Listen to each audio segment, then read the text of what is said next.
एक मैंने पेरीमीटर वाला एग्जांपल बताया था कि पेरीमीटर में मुझे एक लेंथ दी हुई है स्क्वायर की, तो या तो मैं एडिशन से कर सकता हूँ कि भाई 4 बार ऐड कर दिया, उसमें सिग्निफिकेंट डिजिट्स देखे, और एक मैंने मल्टीप्लिकेशन बताया था कि मैंने इसमें 4 टाइम्स लेंथ किया, तो 4 जो है वो इनफाइनाइट सिग्निफिकेंट फिगर रखता है, इसलिए कंसिस्टेंसी थी मल्टीप्लिकेशन में भी और एडिशन में भी। कुछ और चीजें देखते हैं, जैसे कुछ लोगों को कंफ्यूजन था कि मैंने निकाला पेरीमीटर 2 पाई आर, अब मैंने ये फॉर्मूला यूज किया, ठीक है, कि पेरीमीटर होता है 2 पाई आर। अब मैंने आर की कुछ वैल्यू दे दी, राइट, कि भाई आर मैंने दिया है 1.02 सेंटीमीटर, ये आर की वैल्यू है। अब जो पेरीमीटर आएगा उसमें कितने सिग्निफिकेंट फिगर्स होंगे, तो यहाँ पर जो 2 है, ये 2 को 2 में तो क्या है, इनफाइनाइट सिग्निफिकेंट फिगर है। पाई पाई की वैल्यू आपको पता है कि 3.14 होती है। चलिए मैं यहाँ पे डिजिट बढ़ा देता हूँ, इसको 1.028 कर देते हैं।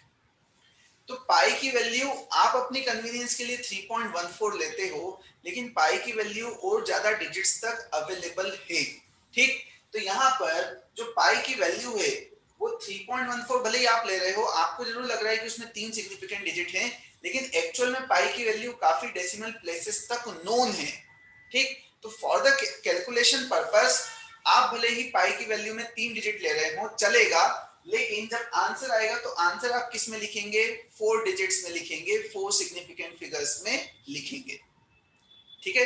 तो आर और पी इन दोनों के सिग्निफिकेंट डिजिट्स क्या होने चाहिए, सेम। जैसे भाई मैंने लिखा एरिया है पाई आर स्क्वायर, राइट, तो रेडियस एक वैल्यू है।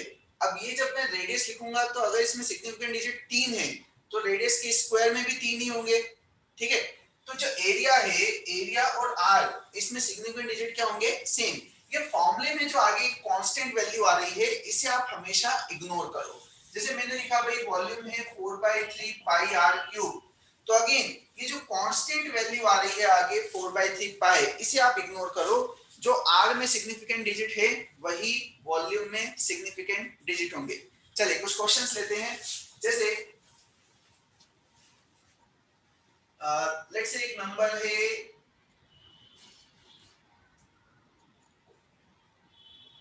100 डिवाइडेड बाय, मुझे करना है 2, है ना, ये सब यूनिट्स वाले हैं, ठीक। आप वो वाला जो रूल था ना कि भाई लास्ट के नहीं गिनते हैं, वो एक बहुत पर्टिकुलर क्वेश्चन आता है जिसमें आपको क्लियरली मिलेगा 4 ऑप्शन में कि भाई एक में इन्होंने डेलिबरेटली यूनिट नहीं लिखी है, केवल वहीं पर वो दिमाग लगाना है। बाकी as far as physics is concerned, last तक आपको कैलकुलेट करना है, भले ही लास्ट में 0 हो, भले ही डेसिमल ना हो, ठीक। चलिए, तो ऊपर कितने सिग्निफिकेंट डिजिट हैं, 3, नीचे कितने हैं, 1, राइट। तो यहाँ पर सिग्निफिकेंट डिजिट 3 है, यहाँ पर 1 है। अच्छा, अब वैल्यू कितनी आ रही है सॉल्व करके, 50। तो क्या आंसर 50 हो सकता है, नहीं। तो क्या लिखेंगे हम इसे लिखेंगे 5 into 10 to the power 1। अब सिग्निफिकेंट डिजिट इसमें भी कितना हो गया, 1। समझ में आई बात। जैसे मैंने लिया 100 divided by 0.4, 100 divided by 0.4, answer बताइए क्या आएगा in proper format. 100 divided by 0.4 क्या आएगा आंसर,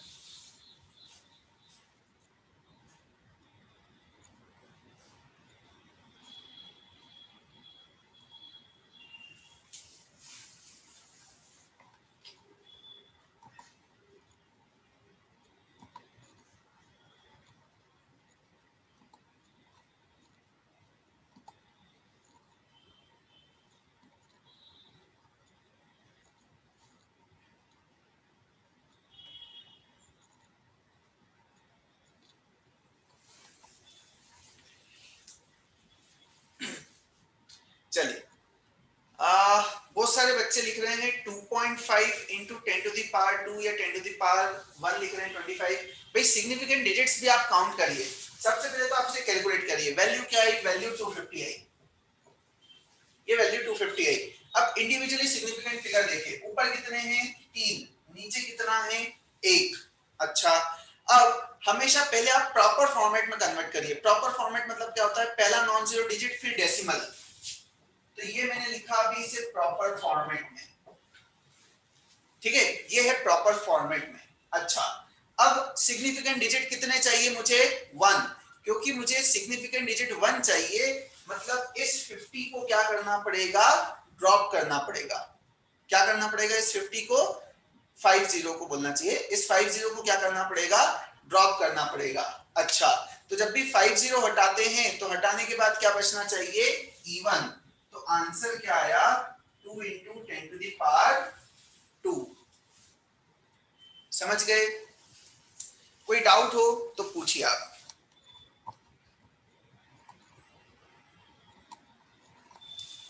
कोई डाउट हो तो पूछिए।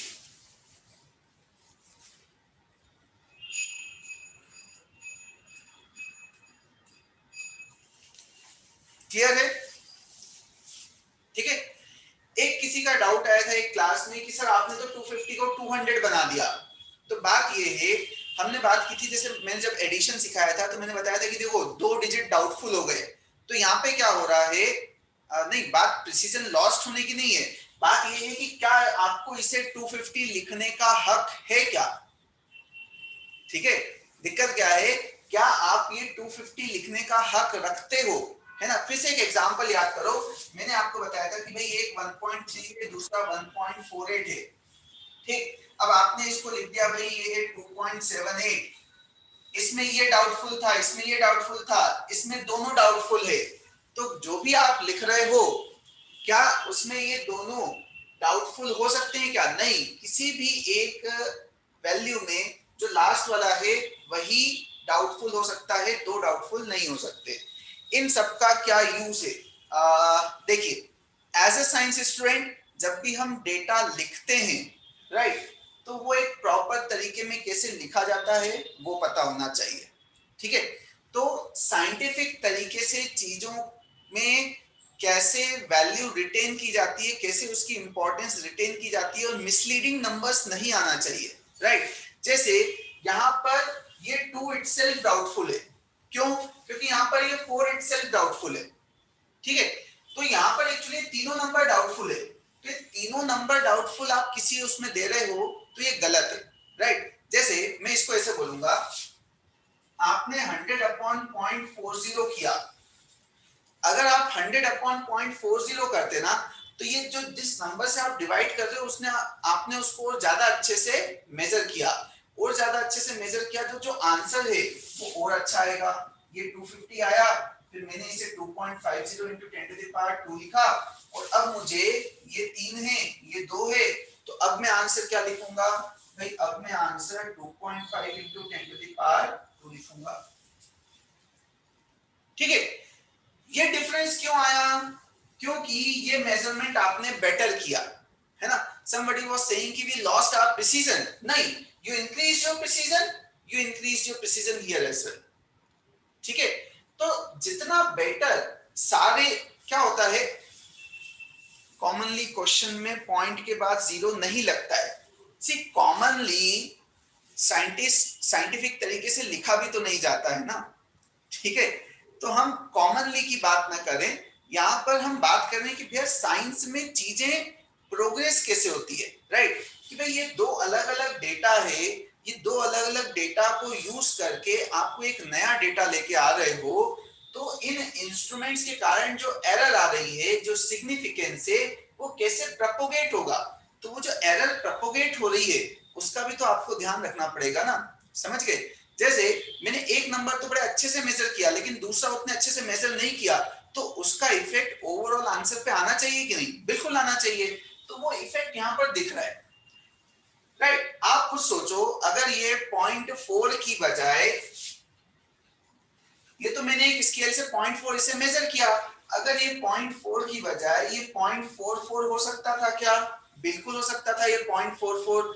अगर ये 0.44 हो सकता था, ठीक है, अगर ये 0.44 हो सकता था, तो फिर भाई यहाँ पे आंसर भी 250 कैसे आएगा? ये आंसर भी तो कुछ और हो सकता था। देखो, एक्चुअली क्या है, चीजें नई है आपके लिए, इसलिए आपको दिक्कत हो रही है। आपको लग रहा है कि यार मैंने 100 बाय 0.4 हमेशा 250 लिखना सीखा है, बिल्कुल सही है, लेकिन यहां बात ये आ रही है कि क्या ये 0.4 सही वैल्यू है? क्या ये 0.4 सही वैल्यू है? आपको जब दिया जाता है ना कि भाई ये स्क्वायर जो है, स्क्वायर की सेट जो साइड है वो 0.4 मीटर है, तो आपके दिमाग में ये आता ही नहीं है कि भाई ये 0.4 वैल्यू जो दी हुई है ये सही भी है या नहीं है। समझ गए आप बात? ये सही भी है या नहीं है ये भी तो पता होना चाहिए ना भैया। आप एक लैंड परचेस करने जा रहे हो, है ना, आप एक लैंड परचेस करने जा रहे हो, उसने बोला भाई ये 100 है और ये 150 है, ठीक है, उसने बोल दिया कि ये 100 है ये 150 है। अब आप जो है आप उस लैंड का कुछ प्राइस दे रहे हो, तो वहां पर आप खुद सोचो कि भाई अगर ये नंबर जो है ये 98 होता और ये नंबर 155 होता तो एक्चुअल वैल्यू कुछ और आती, ठीक है ना। या जब आप डेसिमल में चीजें ले लोगे तो एक्चुअल वैल्यू कुछ और आएगी। तो यहाँ पर शायद उतना फर्क नहीं पड़े, बट फर्क पड़ेगा जब आप पर स्क्वायर फीट प्राइस कितनी दे रहे हो उससे उससे आप मेजर करते हो ना। क्योंकि यहाँ पर अगर चीजें जो वेरिएशन है वो वेरिएशन अगर लाखों का आ जाता है, राइट, तो फिर आपको फर्क पड़ेगा ना वहां पर।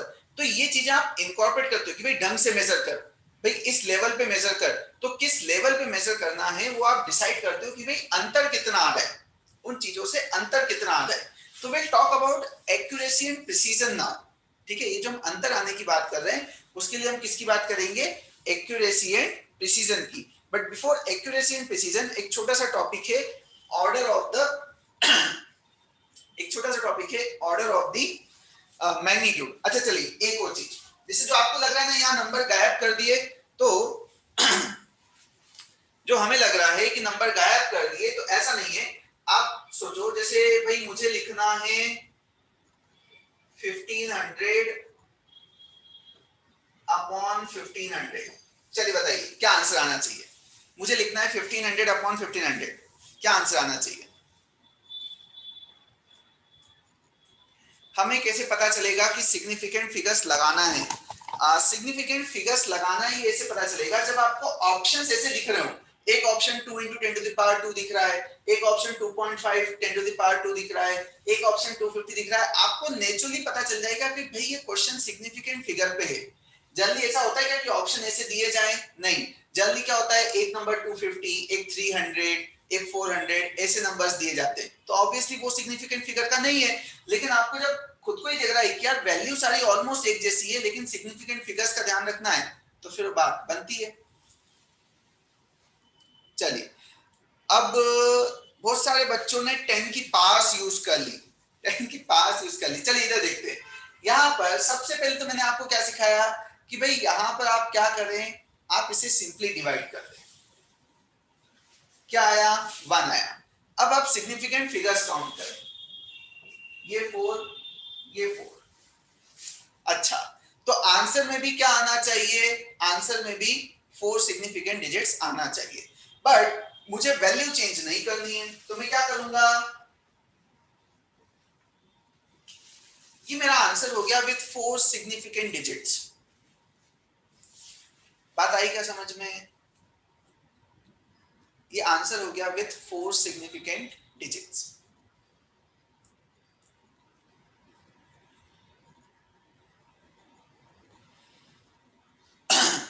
चलिए एक आंसर आया है 0.001 into 10 to the power 4।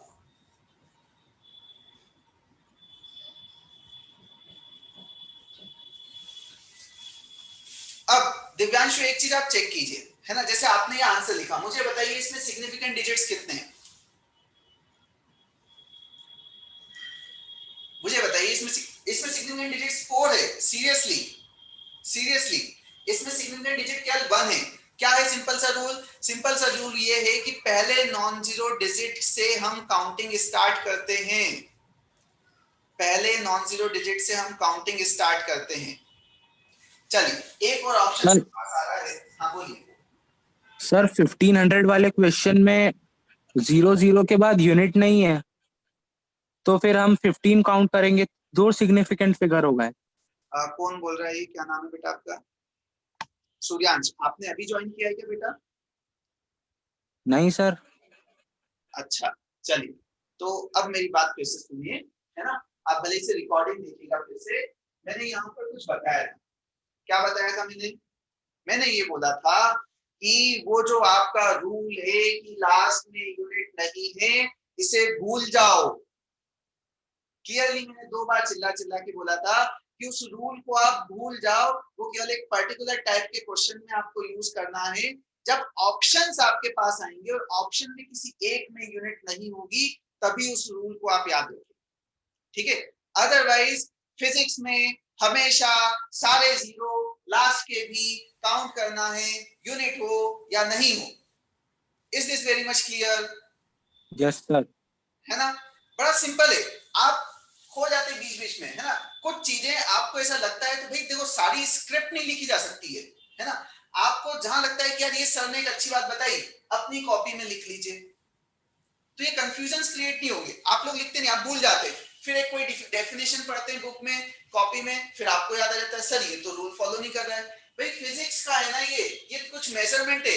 मैं किसी चीज को डिवाइड कर रहा हूँ, मैं नंबर ऑफ पीपल से नंबर ऑफ पीपल को डिवाइड नहीं कर रहा हूँ, मैं फिजिक्स की बात कर रहा हूँ। यूनिट्स हैव देयर इंपॉर्टेंस, ठीक है। और ये कहीं ना कहीं मेजर करके ही आया होगा, ठीक। चल, तो ये यहाँ पर सिग्निफिकेंट डिजिट 1 नहीं है। अब किसी ने लिखा कि सर ये आंसर हो सकता है क्या? बिल्कुल हो सकता है, बट क्या ये लिखने का सही तरीका है क्या? नहीं, this is not a proper scientific method. तो प्रॉपर साइंटिफिक मेथड क्या होता है वो आप समझिए।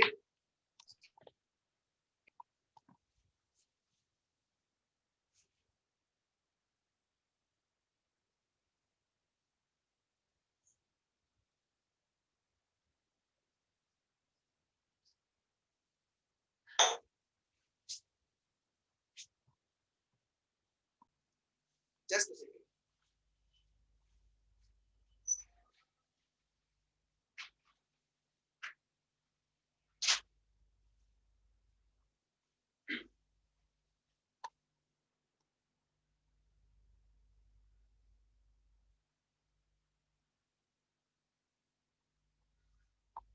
हाँ जी, तो यहाँ पर एक्यूरेसी और प्रिसीजन, ये एक अलग एग्जांपल है। पिछले वाले एग्जांपल में हमने क्या देखा कि भाई जो ट्रू वैल्यू के ज्यादा क्लोज 1.1 तो ये ज्यादा एक्यूरेट, और ये दूर तो ये कम एक्यूरेट। फिर जो ज्यादा अच्छा इंस्ट्रूमेंट मतलब जो कम से कम मेजर कर सके, तो ये 0.01 मेजर कर रहा है, ये 0.1। तो 0.01 वाला रीडिंग भले ही दूर दे रहा है, लेकिन इंस्ट्रूमेंट ज्यादा अच्छा है तो ये ज्यादा प्रिसाइज। अब यहाँ पर जो मैंने रीडिंग्स ली है, यहाँ पर क्या हुआ, एक इंस्ट्रूमेंट से रीडिंग ली तो उसने रीडिंग्स ये दी, दूसरे इंस्ट्रूमेंट से रीडिंग ली, उसने रीडिंग ये दी। अच्छा, अब एक्चुअली मुझे मेजर क्या करना था, 50 मेजर करना था। तो ज्यादा पास में कौन है? ज्यादा पास में ये 49, 50, 51, 49। तो अगर आप एक्यूरेसी वाइज देखें तो ये ज्यादा एक्यूरेट है। लेकिन प्रिसीजन वाइज देखें, प्रिसीजन मतलब इंस्ट्रूमेंट की बात हो रही, ज्यादा प्रिसाइज मतलब ज्यादा अच्छा इंस्ट्रूमेंट। तो ज्यादा अच्छा इंस्ट्रूमेंट कौन है? जिसमें फ्लक्चुएशन कम है, राइट। मैं वेइंग मशीन पे चढ़ा, वेइंग मशीन पे मेरा वेट आया 60, ठीक। फिर मैं 5 सेकंड बाद फिर से चढ़ा, रीडिंग आ गई कितनी? 58। फिर मैं चढ़ा, फिर रीडिंग आ गई 63। ये अच्छा इंस्ट्रूमेंट नहीं है, ठीक है। अब उसकी बजाय मैं दूसरी वेइंग मशीन साइड में थी, उस पर मैं चढ़ा, रीडिंग आई कितनी? 65। फिर वेइंग मशीन पे मैं चढ़ा, रीडिंग आई 64.9। फिर वेइंग मशीन पे चढ़ा, रीडिंग आई 65.2। ये एक बेटर इंस्ट्रूमेंट है। क्यों? फ्लक्चुएशन कम है। आता ही समझ में? आप जब इंस्ट्रूमेंट खरीदना डिसाइड करते हो तो आप क्या देखते हो? फ्लक्चुएशन कम होना चाहिए, मोर लेस वही रीडिंग आनी चाहिए। तो ये जो 47.5 है, 47.6 है, 47.5 है, ये एक बेटर इंस्ट्रूमेंट है क्योंकि इसमें फ्लक्चुएशन कम है। So this is more precise. But accurate कौन सा है? ये। बट हमें किस पे जाना चाहिए? हमें प्रिसाइज पे जाना चाहिए। तो भाई ये रीडिंग दूर क्यों दे रहा है? तो उसमें जीरो एरर हो सकती है ना। बात समझ रहे हो आप? ये रीडिंग दूर क्यों दे रहा है? क्योंकि इसमें जीरो एरर हो सकती है, तो that can be corrected. Will always prefer in lab a precise instrument, ठीक।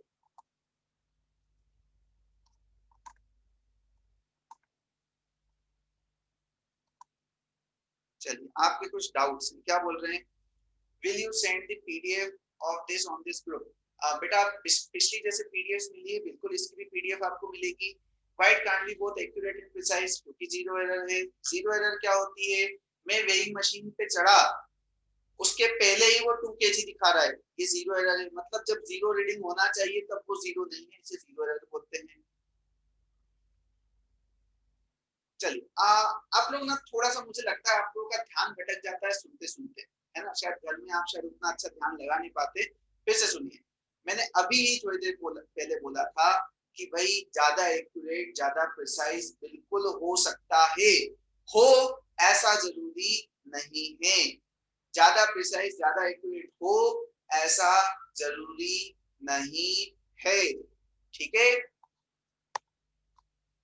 चलिए, let's get back to the slide.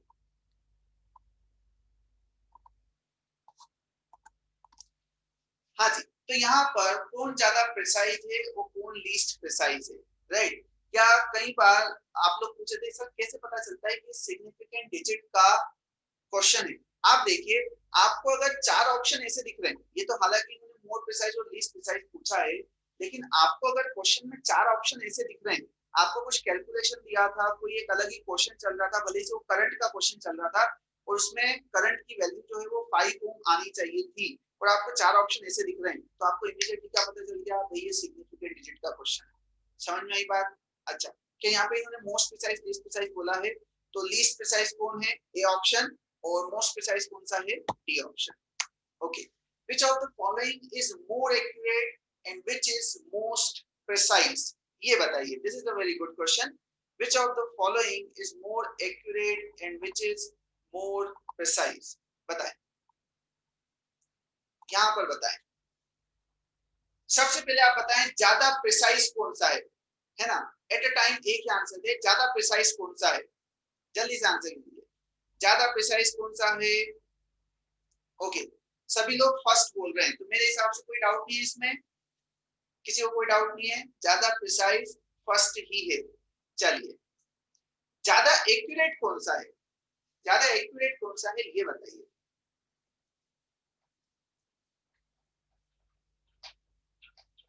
ज्यादा एक्यूरेट कौन सा है,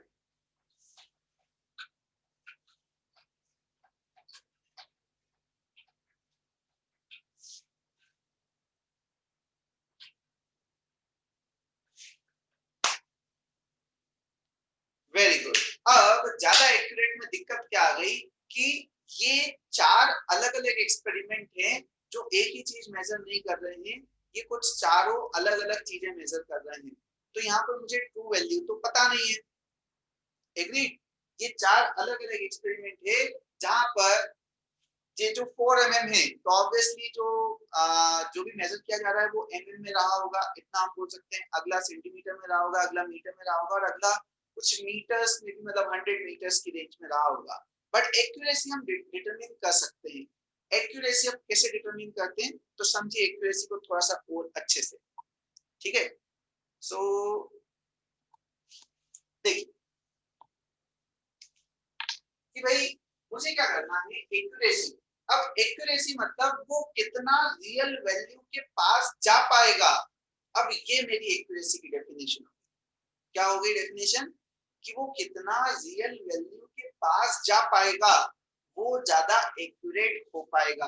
अच्छा, तो पहला जो है, तो मैं इसमें क्या देखूंगा, मैं इसमें रिलेटिव एरर देखूंगा। क्या देखूंगा, रिलेटिव एरर। तो भाई ये मेजर कितना कर सकता है, पहला 0.01 mm मेजर कर सकता है। जो पहला वाला है वो कितना मेजर कर सकता है, 0.01 mm मेजर कर सकता है। और इसको यूज करके मैं क्या मेजर करना चाह रहा हूँ, मैं 4 mm मेजर करना चाह रहा हूँ। इसको यूज करके मैं क्या मेजर करना चाह रहा हूँ, मैं 4 mm मेजर करना चाह रहा हूँ। तो अब 4.00 है ना, मैं 4.00 मेजर करना चाह रहा हूँ, ठीक है। तो यहाँ पर जब आप वैल्यू को कैलकुलेट करोगे इनटू 100 करके, है ना, आप इनटू 100 कर दो, ठीक है। तो इनटू 100 जब आपने किया तो ये आया 0.25%, ठीक।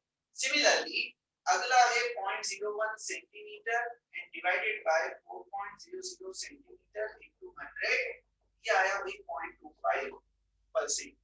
फिर अगला है 0.01 मीटर अपॉन 4.00 मीटर इनटू 100, ये आया 0.25%, ठीक है। बट अब चीजें चेंज हो गई। अब अगला क्या है, अब अगला है 0.01 मीटर, ये उसका लीस्ट काउंट है, ये वो जो कम से कम मेजर कर सकता है। बट आप मेजर क्या कर रहे हो, ये, ठीक है। into 100। अब वैल्यू क्या आ रही है 0.025%। चलिए, तो मेरे लिए ज्यादा एक्यूरेट रिजल्ट कौन सा हुआ, ये कौन सा हुआ ज्यादा एक्यूरेट रिजल्ट, ये ठीक है। किस इंस्ट्रूमेंट में कैपेसिटी है ज्यादा क्लोज जाने की, तो इस इंस्ट्रूमेंट में कैपेसिटी है ज्यादा क्लोज जाने की, ठीक है। देखिए पॉइंट फिर से समझिए ध्यान से कि भाई चीजें अलग अलग मेजर की जा रही है, राइट। जैसे भाई मेरे पास एक इंस्ट्रूमेंट है, उसे माइक्रोमीटर की रेंज में मेजर करना है, एक इंस्ट्रूमेंट है उसे किलोमीटर्स में मेजर करना है, एक इंस्ट्रूमेंट है उसे मीटर्स में मेजर करना है। अब कौन सा इंस्ट्रूमेंट ज्यादा एक्यूरेट रिजल्ट दे सकता है, भाई तीनों की यूटिलिटी अलग अलग है, लेकिन फिर भी मुझे एक्यूरेसी देखनी है, तो एक्यूरेसी फिर रिलेटिव टर्म में देखी जाती है कि भाई इस रेंज में इसे मेजर करना था और मैं इस प्रिसीजन के साथ काम कर रहा हूं, ठीक है। इस रेंज में मेजर करना था और इस प्रिसीजन के साथ काम कर रहा हूं, तो एक्यूरेसी इस रेंज में है। समझ में आई क्या बात, एक्यूरेसी इस रेंज में है, ठीक है।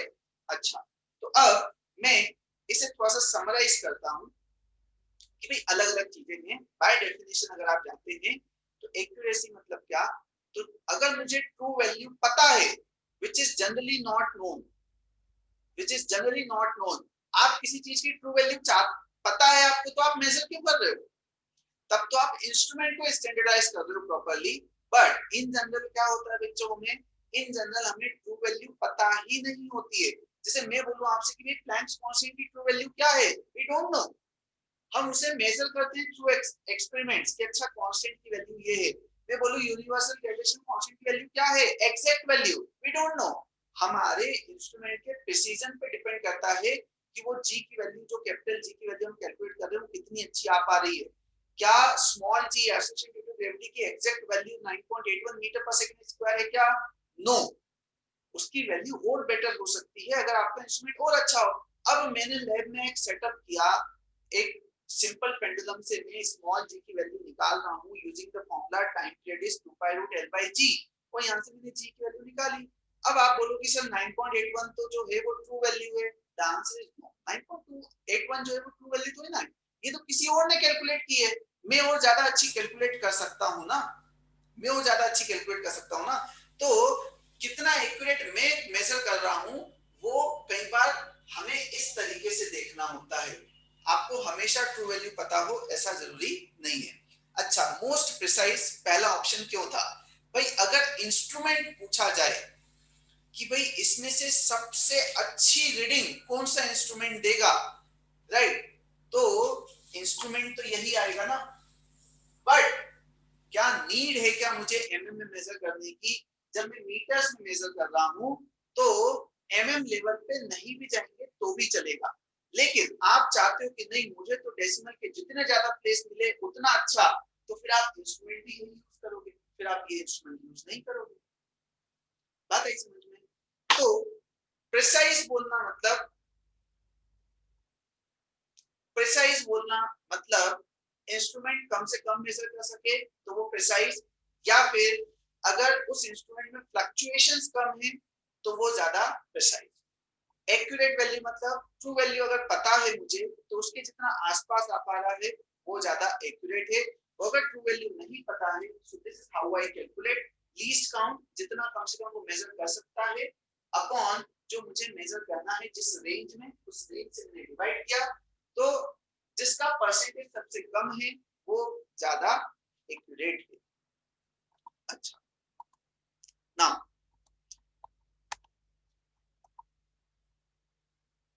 तो ये इसकी रीजनिंग भी इसमें है, आप देख लीजिएगा। Now we come to the errors, आप एक बार पढ़ लीजिए। तो जब भी आप कोई एक्सपेरिमेंट कर रहे हैं, कोई मेजरमेंट कर रहे हैं, तो हमने ये तो देख लिया कि भाई हम एक्यूरेट तो मेजर कर ही नहीं सकते, राइट, और इनफैक्ट क्या है उसकी ट्रू वैल्यू वो हमें पता ही नहीं होती है, राइट। तो हम केवल एक अंदाजा लगा रहे हैं हमारे एक्सपेरिमेंट के हिसाब से कि भाई ये एक वैल्यू आ सकती है। तो कैसे एग्जैक्टली मेजरमेंट करके वैल्यू निकाली जाती है हम उस पर बात करेंगे। बट हम जो भी वैल्यू निकालते हैं उसमें कुछ एरर्स के चांसेस होते हैं, तो हम ये देखते हैं कि एरर्स के चांसेस कैसे कैसे कहाँ हो सकते हैं और कैसे उसे कैटेगराइज करते हैं। तो पहला आया सिस्टमेटिक या कंट्रोलेबल एरर्स, जिसे मिनिमाइज किया जा सकता है, जिसके कॉजेस नोन होते हैं, इट कैन बी मिनिमाइज्ड। ठीक है, तो जिसे हम मिनिमाइज कर सकते हैं वो सिस्टमेटिक एरर है। इंस्ट्रूमेंट में कोई एरर है, कोई फॉल्ट है, उसे आप ठीक कर सकते हो। ठीक है, एनवायरमेंटल कंडीशन आपने ठीक नहीं रखी है, आपको कोई चीज मेजर करनी चाहिए। जैसे मैं बोलूं कि भाई आपको आपने पंखा चला रखा है और आप गोल्ड मेजर कर रहे हैं। अब गोल्ड में तो भाई एक एक ग्राम का जो है वो वैल्यू बहुत ज्यादा होती है, तो ये क्या है कि आपका एक पर्सनल एरर भी है, ये एनवायरमेंटल एरर भी है। ठीक है, एनवायरमेंटल नहीं बोलना चाहिए, बट हाँ ये पर्सनल लेवल पे एरर है। वैसे इसे ग्रॉस एरर बोलना ज्यादा अच्छा है कि भाई आपको एक्सपेरिमेंट करते ही नहीं आता, उसे हम ग्रॉस एरर बोलते हैं। ठीक है, ऑब्जर्वेशनल एरर, आपने सेटिंग जो है वो ढंग से नहीं किए। तो जो भी चीज आप मिनिमाइज कर सकते हैं वो ग्रॉस सिस्टमेटिक एरर में आता है, राइट।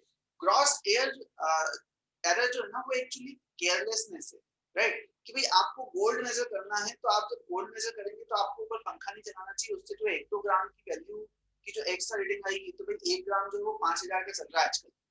ठीक है, तो 2 ग्राम इधर उधर हो गया मतलब 10,000 इधर उधर हो गए, समझ गए। तो ये ह्यूमन केयरलेसनेस अगर है वहां पर, ठीक है, रीडिंग लेने में, कैलकुलेट करने में, तो वो उसे हम ग्रॉस एरर बोलते हैं। ठीक, भाई without proper initial setting zero error है उसमें, तो वो एक ग्रॉस एरर है। आपको उस चीज को इनकॉर्पोरेट करना चाहिए। इवन इसे भी हम मिनिमाइज कर सकते हैं। अब बात करते हैं उसकी कि भाई जो मिनिमाइज की ही नहीं जा सकती वो होती है random error, which is because of the unknown causes. पता नहीं कैसे हो जाती है। द सिंपल थिंग इज, आप ये वाला स्टेटमेंट पढ़िए कि same person repeats the same observations in the same conditions, he may get different readings different times। आप एक एक्सपेरिमेंट 10 बार कीजिए और आपकी सारी 10 की 10 वैल्यू सेम नहीं आती है, उसमें डिफरेंस आ जाता है।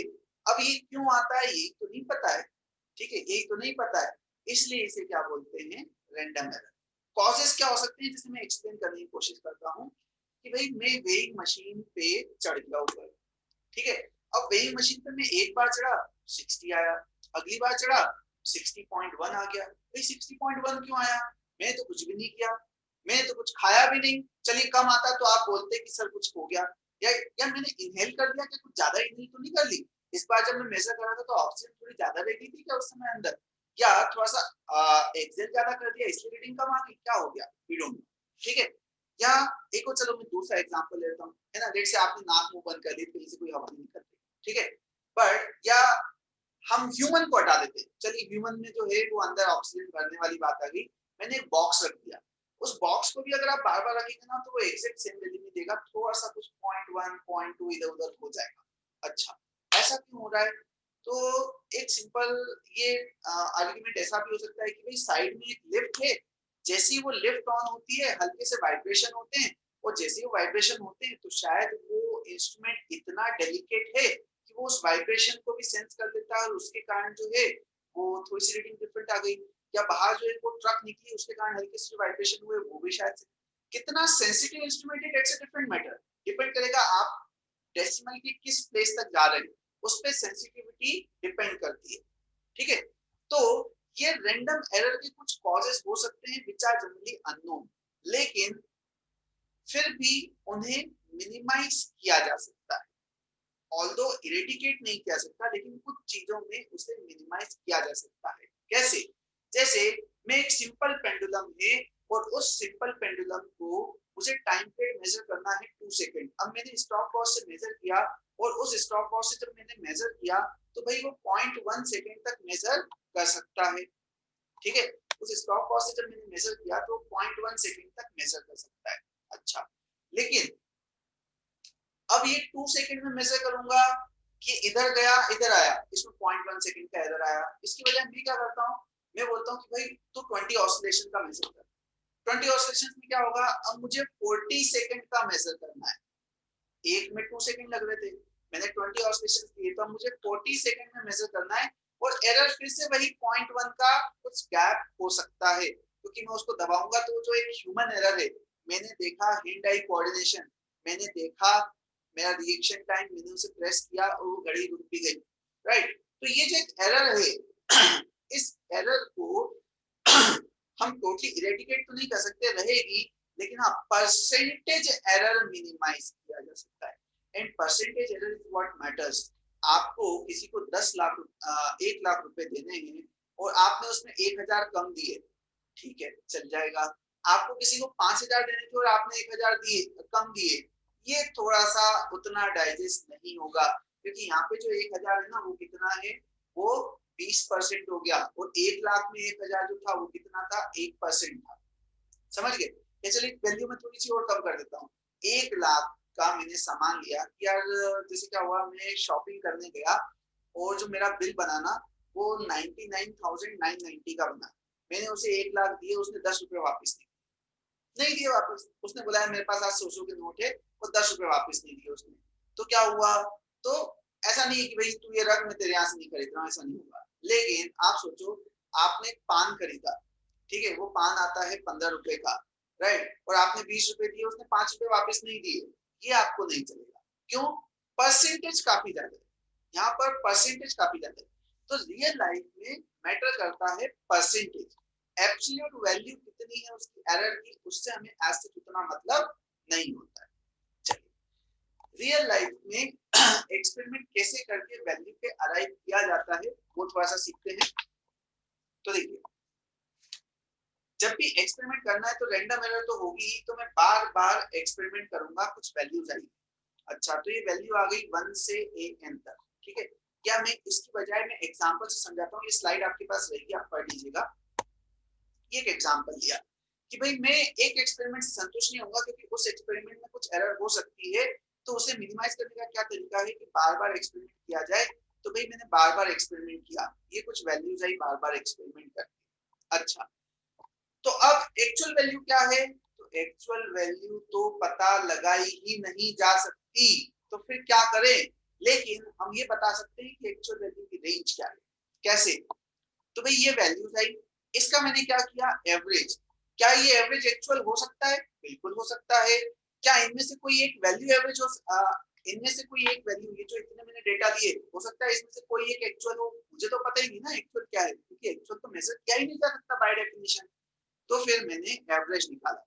अच्छा, तो मोस्ट एक्यूरेट लेंथ किसे बोलेंगे, मोस्ट एक्यूरेट बोला है मैंने, मोस्ट एक्यूरेट। ये सारे एक्यूरेट हो सकते हैं, इसमें से सबसे ज्यादा एक्यूरेट किसे बोला जाएगा, तो इनके एवरेज को। अच्छा, फिर हम क्या करते हैं, फिर बात ये आती है कि भाई मैंने ये एक्सपेरिमेंट किया, इसमें कितनी एरर मैंने की, है ना, इतने ऑब्जर्वेशंस लेने पे कितनी एरर मैंने की।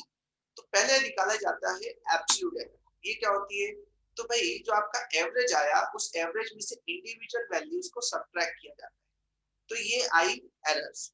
यहाँ पर ये एरर्स पॉजिटिव नेगेटिव दोनों होगी, राइट, और इनफैक्ट इन सारी एरर्स का सम क्या आएगा, 0 आएगा।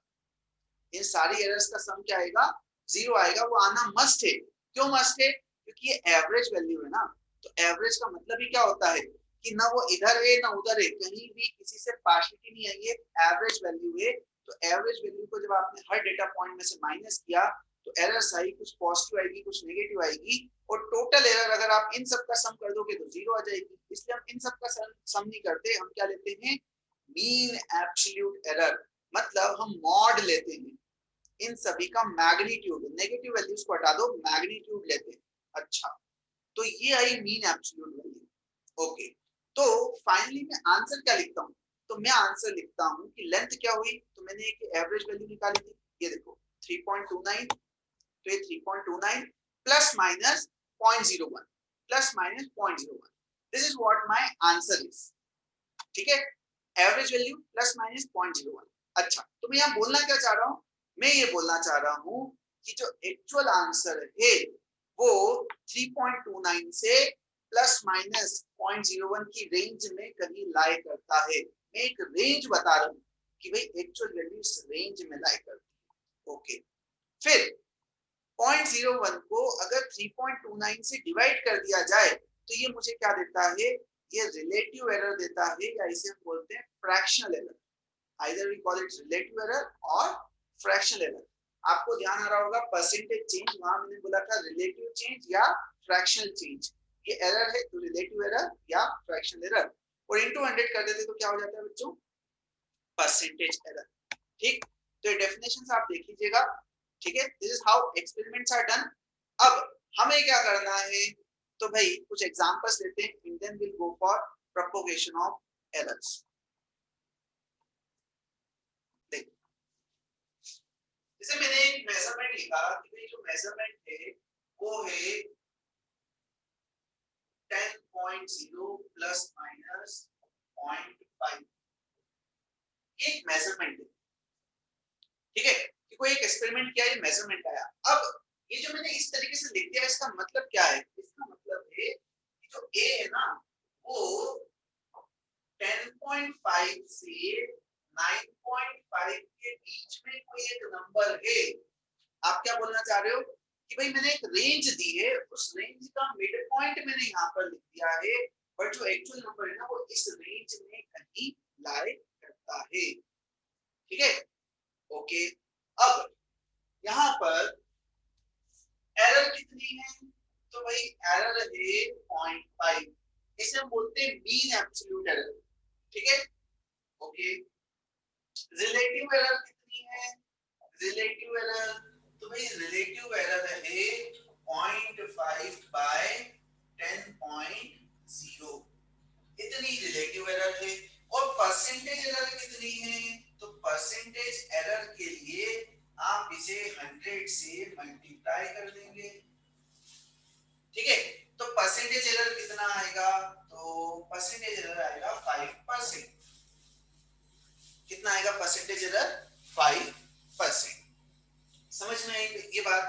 अब एक और चीज समझिए, अगर मुझे सिंपली नंबर ये दिया हुआ है,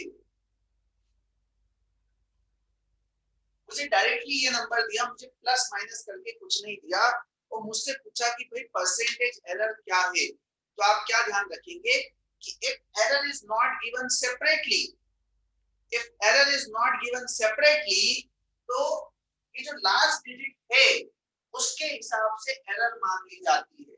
तो यहाँ पर हम एरर कितनी मानते हैं, 0.1। लेट्स से ये सेंटीमीटर है तो ये 0.1 centimetre. In absence of information, in absence of information this is taken as error. बात आई समझ में, ठीक है। In absence of information this is taken as error, right. दूसरी चीज ये है कि कई बार इंस्ट्रूमेंट का लीस्ट काउंट हमें दिया होता है ना, तो अगर इंस्ट्रूमेंट दिया है उसका लीस्ट काउंट दिया है, the least count of the instrument is taken as error, है ना।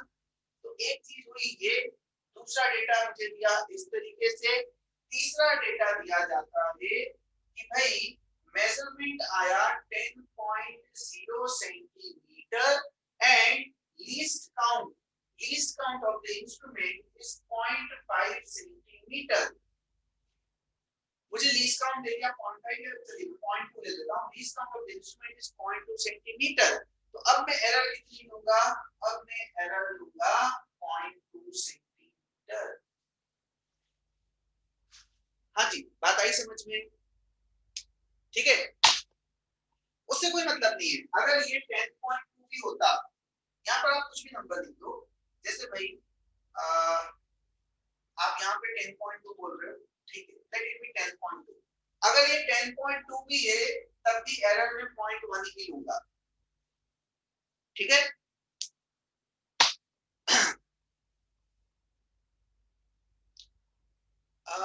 अलग अलग पूछेंगे तो देखिए, चलिए अब पूछा है कि भाई 10.03, तो भाई इसमें 0.01 लेना है। अगर 10.03 है तो 0.01 लेना है, लास्ट डिजिट के हिसाब से आपको कैलकुलेट करना है। व्हाट द आइडिया, क्लियर है। चलिए, तो ये एक प्रॉपर डेटा है जैसा होना चाहिए था। यहाँ पर एरर दी ही नहीं तो मैंने मानी, तो क्या मानेंगे नहीं दिए तो इस तरीके से मानेंगे, इस तरीके से मानेंगे। अच्छा, मैंने एक ही बार रीडिंग ली और डन। ये क्या है, बार बार रीडिंग ली तब जाके प्लस माइनस आया। ठीक है, यहाँ पर बार बार रीडिंग ली तब जाके प्लस माइनस आया। ये क्या हुआ, ये मैंने एक रीडिंग लेके छोड़ दी है ना, कि भाई मुझे कोई लेंथ मेजर करनी थी, मैं अपनी स्केल लेके गया और ये मैंने मेजर कर दिया। अब स्केल में कहां तक मेजर कर सकता है, 1 mm, राइट, या 2 mm मेजर कर सकता है, डिपेंड करता है मेरे पास कौन सी स्केल है, उस हिसाब से मैंने मेजर कर दिया। ठीक है, लीस्ट काउंट के बराबर ही क्यों एरर लिया, because it is the maximum possible error you can make.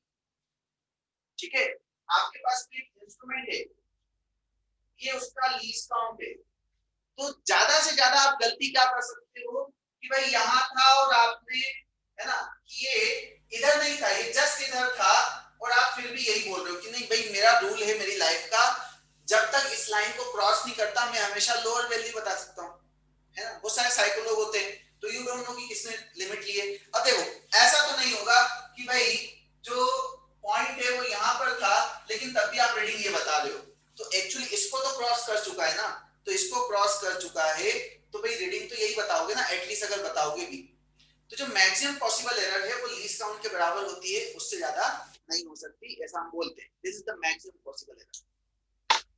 अच्छा, now now that I have the values और मुझे अगर यूज करना है तो ये कुछ रूल्स हैं, इन्हें आप पढ़ लीजिए कि कैसे एरर प्रोपोगेट होती है।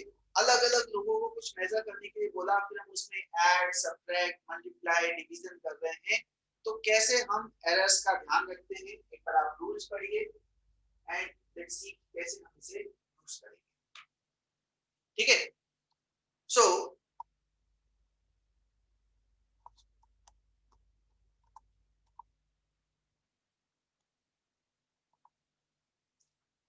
चलिए देखो, तो यहाँ पर रूल बड़े सिंपल है। जब भी एडिशन और सब्ट्रैक्शन करना है,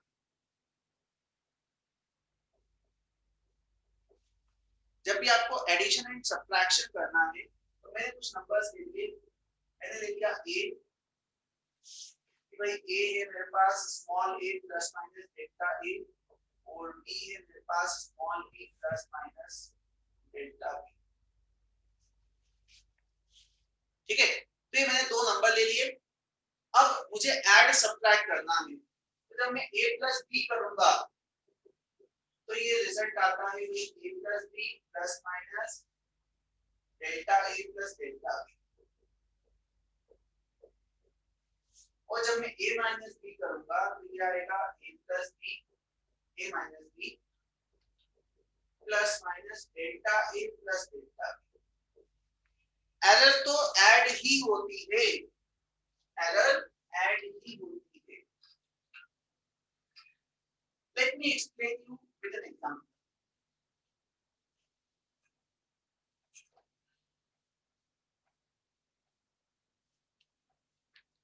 एक एग्जांपल से समझिए, जैसे मैंने एक नंबर लिया a, तो वो जो नंबर है वो है भाई 10 प्लस माइनस 1। एरर थोड़ी ज्यादा है लेकिन समझाने के लिए ले रहा हूं मैं कि भाई एक नंबर है 10 प्लस माइनस 1 और दूसरा नंबर है 20 प्लस माइनस 4। ठीक, अब इसका मतलब क्या है, इसका मतलब है कि a जो है वो 9 से लेके 11 तक का एक नंबर है, और b जो है वो 16 से लेके 24 तक का कोई नंबर है। एग्री? ए यहां से यहां तक कुछ भी हो सकता है, बी यहां से यहां तक कुछ भी हो सकता है। तो जब मैंने दोनों को ऐड किया, जब मैंने दोनों को ऐड किया तो मुझे पॉसिबिलिटी बतानी है कि भैया इनका एडिशन किस रेंज में होगा। तो मैक्सिमम रेंज कब जाएगी, जब इन दोनों के मैक्सिमम लिए, मतलब 35 और इधर 7, रेंज क्या आ रही है 7 से 35। अच्छा, तो मिड पॉइंट क्या हुआ, ठीक है ना, ये देखिए क्या आ जाएगा 30 प्लस माइनस, सॉरी ऐड करना था 16 प्लस 9 25, ऐड करना था, तो रेंज क्या जा रही है 25 से 35 क्या रही है। तो क्या किया, आगे दोनों को ऐड कर दिया, मैंने इसका मिड पॉइंट लिख दिया। मिड पॉइंट क्या है 30, वो कितना रेंज आ रहा है प्लस माइनस 5। बात आई समझ में? यही अगर मुझे सब्ट्रैक्ट करना होता, b माइनस ए करना होता, है ना, क्या करना है, b माइनस ए। अच्छा, तो अब देखो मैक्सिमम डिफरेंस, ध्यान से सुनना, जब मुझे सम करना था तो भाई मेरे पास एक 9 से लेके 11 तक नंबर से, मेरे पास 16 से लेके 24 तक नंबर से, मुझे जब मैक्सिमम सम चाहिए था तो मैंने दोनों का मैक्सिमम लिया। अब मुझे मैक्सिमम डिफरेंस चाहिए, तो मैक्सिमम डिफरेंस कब आएगा, जब इसका मैक्सिमम होगा और इसका मिनिमम होगा। तो मैक्सिमम डिफरेंस कितना होगा, 24 माइनस 9। और मिनिमम डिफरेंस कब आएगा, जब इसका मैक्सिमम होगा और इसका मिनिमम होगा, मतलब 16 माइनस 11। ठीक, तो 24 माइनस 9 कितना हुआ भाई, 15, और ये कितना हुआ भाई, 5। तो क्या आया, 10 प्लस माइनस 5, वही यहां से भी आ रहा है, 10 प्लस माइनस 5। सॉर्ट ऑफ मैंने डेरिवेशन आपको बता दिया कि क्या लॉजिक है, बट आप डायरेक्टली फॉर्मूला याद रखें। लॉजिक समझ में आ गया आपको। अब आप फॉर्मूला याद रखें कि भाई एरर ऐड ही होती है, इसने भी गलती की, इसने भी गलती की और गलती कट गई, ऐसा नहीं होता है, गलतियां तो और बढ़ती है। ये नंबर उतना सही नहीं है, ये नंबर उतना सही नहीं है, तो फाइनल नंबर ज्यादा सही कैसे आ सकता है।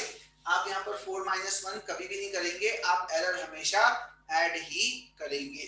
अच्छा, नाउ अगर मेरे पास है मल्टीप्लीकेशन एंड डिवीजन,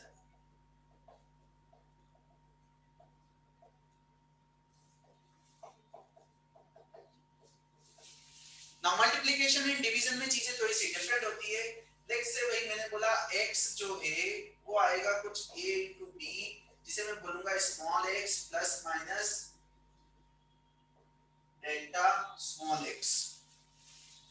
ठीक है, अब यहाँ पर स्मॉल x क्या होगा, तो भाई स्मॉल x तो होगा small a into small b, and यहाँ पर रिलेटिव एरर ऐड होती है।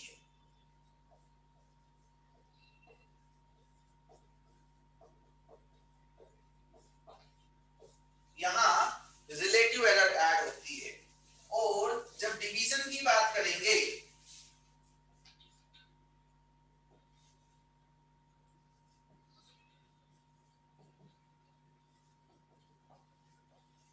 जब डिवीजन की बात की तो भाई स्मॉल y होगा a by B and delta y by y होगा delta a by a plus delta b by b।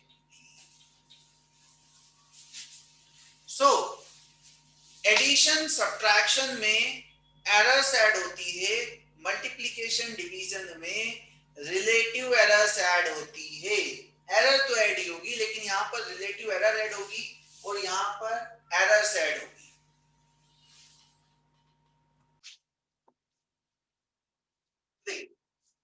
मैंने लिया कि भाई a है 10 प्लस माइनस 1 एंड b है 100 प्लस माइनस 2। ठीक, अब मुझे चाहिए a इंटू बी, क्या चाहिए मुझे, a इंटू बी।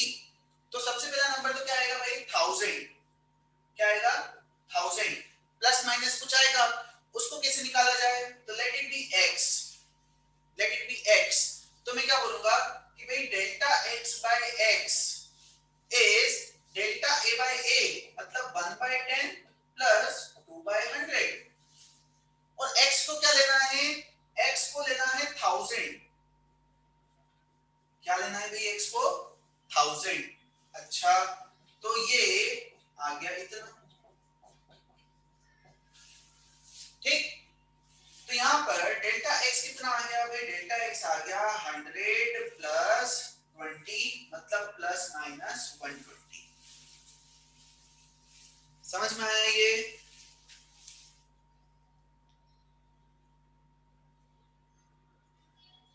ठीक है, ओके। अगर मुझे तो बोलिए। सर यहाँ पे सिग्निफिकेंट डिजिट्स का नहीं रखेंगे मतलब। हाँ नहीं, अभी आप सिग्निफिकेंट डिजिट्स को इग्नोर कीजिए, क्योंकि अदरवाइज बहुत टीडियस हो जाएगा सॉल्व करना। है ना। एरर्स वाले में आप सिग्निफिकेंट डिजिट को इग्नोर कीजिए। अब सिग्निफिकेंट डिजिट हम एक बार समझ चुके हैं क्या होता है, क्यों होता है, कैसे होता है। अब हम तभी अप्लाई करेंगे जब ऑप्शंस डिमांड करते हैं, ठीक है। कब अप्लाई करेंगे? ओनली व्हेन ऑप्शंस डिमांड कर रहे हैं, अदरवाइज नहीं। चलिए बी बाय ए, तो क्या करेंगे बी बाय ए? तो भाई ये तो 10 हो गया, प्लस माइनस कुछ आएगा। अच्छा, तो क्या आएगा? तो भाई delta y by y is भाई 1 बाय 10 प्लस 2 बाय 100, और डेल्टा वाई बाय वाई तो ये क्या है भाई? डेल्टा वाई बाय 10, तो ये 10 चला गया, ठीक। तो कितना आ गया ये? 1.2। कितना आ गया? 1.2। अब आप एक चीज यहां पर ध्यान दीजिए, दोनों केस में परसेंटेज एरर सेम है। दोनों केस में रिलेटिव एरर सेम है, इसलिए परसेंटेज एरर सेम है, लेकिन एरर अलग अलग है। एरर अलग अलग है। और जब हमने एडिशन सब्ट्रैक्शन किया था तो उसमें एरर सेम थी, लेकिन रिलेटिव एरर अलग अलग थी। What the point? मैंने क्या बोला अभी? ठीक है, उसमें एरर सेम थी लेकिन रिलेटिव एरर अलग अलग थी, ठीक। चल, कुछ और रूल्स हैं। अब बाकी जो रूल्स हैं उन्हें आप देखिए डिफरेंशिएशन वाली मेथड से, तो वो ज्यादा यूजफुल रहते हैं। जैसे भाई मुझे क्या करना है, मेरे पास है डायमीटर, है ना। तो डायमीटर को मैं क्या लिखता हूं? ट्वाइस ऑफ रेडियस, ठीक है। तो इसमें क्या किया जाए? एडिशन वाला रूल लगाऊं या मल्टीप्लिकेशन वाला? तो देखिए बड़े सिंपल सा रूल।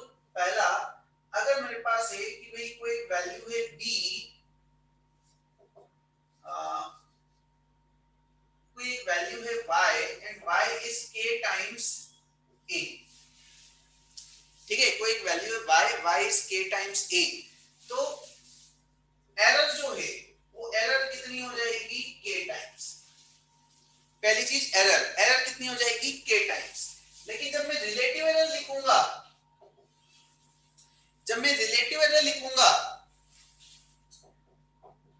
तो आप समझो y क्या है?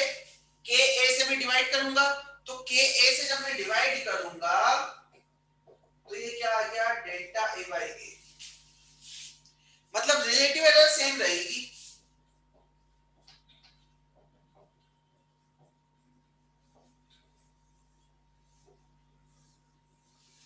ठीक। So error is different, relative error is different. मतलब अगर मैंने रेडियस मेजर की है और मैं डायमीटर निकाल रहा हूं, तो एरर डबल हो जाएगी, क्योंकि डायमीटर कितना होता है भाई?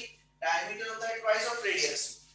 तो अगर मैंने एरर मेजर की है, रेडियस में कुछ एरर है और रेडियस मेजर की है, तो डायमीटर की एरर डबल हो जाएगी, लेकिन रिलेटिव एरर सेम रहेगी, परसेंटेज एरर सेम रहेगी। अगर रेडियस के मेजरमेंट में एरर 5% है, तो डायमीटर के एरर में डायमीटर के मेजरमेंट में भी 5% ही आएगा। What the idea? In general हम क्या मेजर करते हैं? इन जनरल हम डायमीटर मेजर करते हैं, तो रेडियस में एरर कम हो जाती है, परसेंटेज एरर नहीं, एरर कम हो जाती है रेडियस में, ठीक है। ओके, अब एक जनरल फॉर्मूला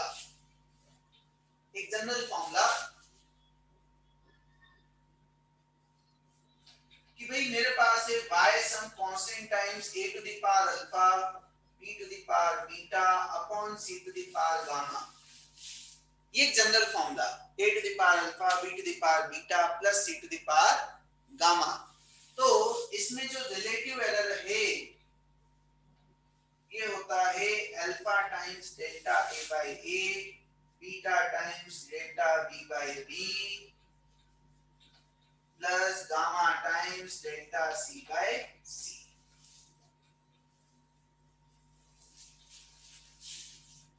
क्लियर है क्या? ये फॉर्मूला आप याद रखें, जब चीजें अलग अलग मल्टीप्लाई डिवीजन में हो तो रिलेटिव एरर्स ऐड होती हैं multiplied by respective parts. Relative errors add होगी मल्टीप्लाइड बाय रिस्पेक्टिव पार्ट्स, ठीक।